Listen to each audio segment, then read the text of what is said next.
Yo guys, what's up? It's Adam here, aka Cena Guy. Welcome back to the Movie Vault, where I continue with the Friday the 13th franchise.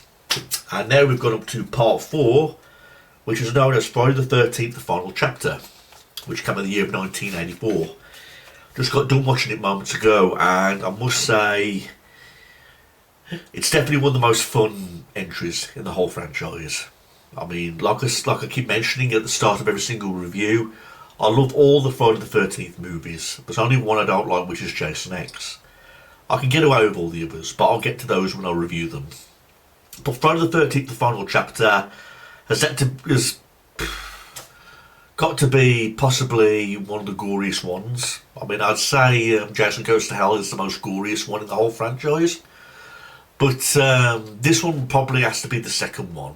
But again, I'm not putting any of the movies down with some of their death scenes. I mean, in every single Friday the 13th movie, you get these range of different kills. Some of them are more graphic than others. But this one, the final chapter, really hits it with the gore. I mean, it's directed by Joseph Zito, and Tom Savini comes back, to do the makeup effects, and what was unique about this movie is, despite this movie having negative feedback, because people were complaining about the Friday the 13th series, saying they're atrocious, despite them making money and blowing up the way he did. They wanted this final chapter to be the end of Jason Voorhees. They wanted it to be the end of the series. So that's why they made this film a year later. Was it a year later? After Friday the 13th Part 3. Just look that up. Friday the 13th Part 3. Friday the 13th Part 3 came out on August 13th of 1982. Friday the 13th, the final chapter, came out in 1984. In fact, the official release date was April 13th of 1984.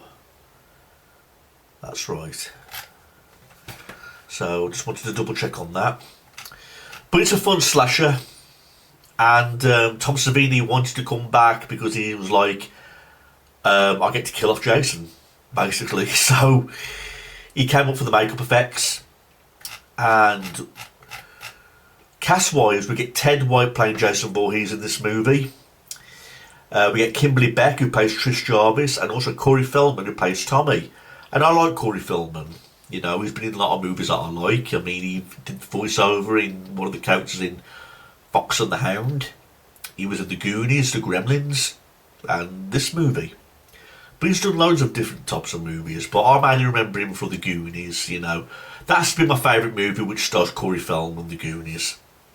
But I like him a lot in this movie as Tommy. I thought he played the part to a T, especially the ending scene, where he looks all fucked up with his shaved head. Confusing Jason and really laying into the stabbing, the die, die, die, die, and you get that glimpse of him at the end of the movie, where he looks all deranged, and you think to yourself, is he going to be the next killer? Okay. Well, basically, the film takes place right after the third movie. Jason's been taken to the morgue, and from there, Jason does his first kills on this guy and this woman, and you get some graphic kills. A lot of stabbing and a lot of gory right off the film where the film takes place. And then he goes to this Jarvis family who are living next door to all these other teenagers who are having a party in the house. Now, the Jarvis family, I like them. Like I said, we get Kimberly Beck playing Trish. She was a likeable character, and I thought she did really well acting with Corey Feldman as the sister. Tommy plays the younger brother. Of course, there's the mom and the dad and the dog, a family, and they're living next door to all these teenagers. And they all get killed off one by Jason Voorhees. Now, one nice little turn about this movie, there's a character by the name of Rob Deere, who's played by Eric Anderson. Yeah, Eric Anderson, and he's the brother of one of the victims in Friday the 13th Part 2. And I think he's the brother of the girl who got killed on the bed with that guy, with a spear through the bed. And he's like, I'm here to hunt Jason, and he's got his own machete. He gets killed like in the darkness at some point. But Again, this was like one big gory adventure. I mean, the shower scene where that guy gets his head smashed through the wall of the shower, and the scene where the axe comes through the door and hits that girl in the chest. You know, a lot of blood, a lot of gore. You know, but this movie, in my opinion, had everything. It had great teamwork, especially with all the other characters. And again, we get introduced to people like Peter Barton, who played Doug Bell, Crispin Glover, who plays Jimmy, Alan Hayes, who plays Paul, Joan Freeman, who played Mrs. Jarvis, Julie Armstrong, who plays Samantha Lane. Oh yeah, we got Bonnie Helmer as the hitchhiker. And as for Ted White, who plays Jason Voorhees, I thought he did a great job. Again, everyone thought he was going to be the final Jason, because despite this movie having some sort of negative feedback, everyone thought that this was one of the most better entries in the franchise. And that's when we come across The New Beginning, you know, which is another review for a different day. But final chapter is the fourth one, and like I said, I just got done watching it moments ago, and there's so many special features here in the final chapter. I mean, compared to Friday the 13th Part 1, 2 and 3, there's a lot of special features for the final chapter, including commentary by the director. We get some slash scenes, some commentary. Okay, we get the trailers. We get loads of fan commentary by Adam Green and Joe Lynch. Chronicles, behind the scenes and behind the gore. Tom Savini talks a bit in this. So, so there's loads of so many interesting behind the scenes stuff. I mean, if you've got this edition, this Blu-ray edition, please check out the special features, because there's some really great interesting stuff on the final chapter. I mean, I didn't watch all of them after when I watched this movie. I mean, I watched some of the special features and it was really interesting about how the movie came about, the makings of the movie, the people behind the scenes talking about it through the commentary. You know, some really great interesting stuff how they did the final chapter. You know. But anyway, they all wanted it to come to an end, you know, and when this movie was finished, despite it getting negative feedback, people thought it was one of the better ones in the entries. They was impressed by the gore, they was impressed by the slasher movie that it came to be. And then that's when they wanted to see another one, and that's when they come across The New Beginning. Okay. But it was one big gory ride. I mean, like I say, it was great to see Tom Savini come back as to do the makeup effects. I mean, I thought he did a great job doing that. Again, the film is not on for long. It's on for 91 minutes, so it goes at a fine pace. I've already mentioned the release date of 1984. It came out April 13th of 1984, distributed by Paramount Pictures. It had a budget of $2.2 million and made $33 million at the box office. So what does that tell you? In terms of the characters, I thought they did a fine job. Again, I'm more of a fan of Corey Feldman, the whole bunch.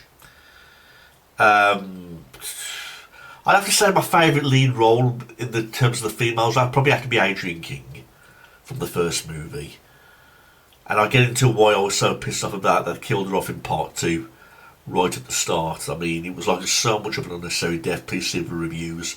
But Adrienne King's my favourite lead female, you know, in the Friday the 13th entries. Dawn in part 2 was fine. I say in part 3, the woman in that was average, but Kimberly Beck, who played Trish Jarvis, the older sister of Tommy in this movie, I thought she did a fine job. They were all likeable characters. And again, one by one, all these teenagers get killed off next door. And some pretty memorable kills, some sick scenes. I mean, there's even the scene where Kimberly Beck is like battling Jason, you know, smashing a TV on his head. And the ending scene where Tommy Jarvis is like shaving his own head because he comes up with an idea of how to look like Jason. And so when Jason sets his eyes on Tommy with the shaved head, it kind of reminds him of himself. He goes like, Jason! And he looks and he goes like into a bit of a trance. And that's when Corey Feldman does all the stabbing, the die, hits him in the head with the machete. And we get this really great gross out scene of Jason falling down onto the machete, and the machete goes right through his skull, and his face actually slides down on the machete, trying to give him the perfect send-off, you know, as I say, Jason Voorhees is finally dead. And of course you get that ending, you know, despite everyone saying it's going to be the final one, and the final end Jason, there's always that question about, will Corey Feldman's character Tommy be the next killer? Because he's hugging Kimberly at the end of the movie, he's got this deranged look on his face, like the look of a killer, a psychopathic killer.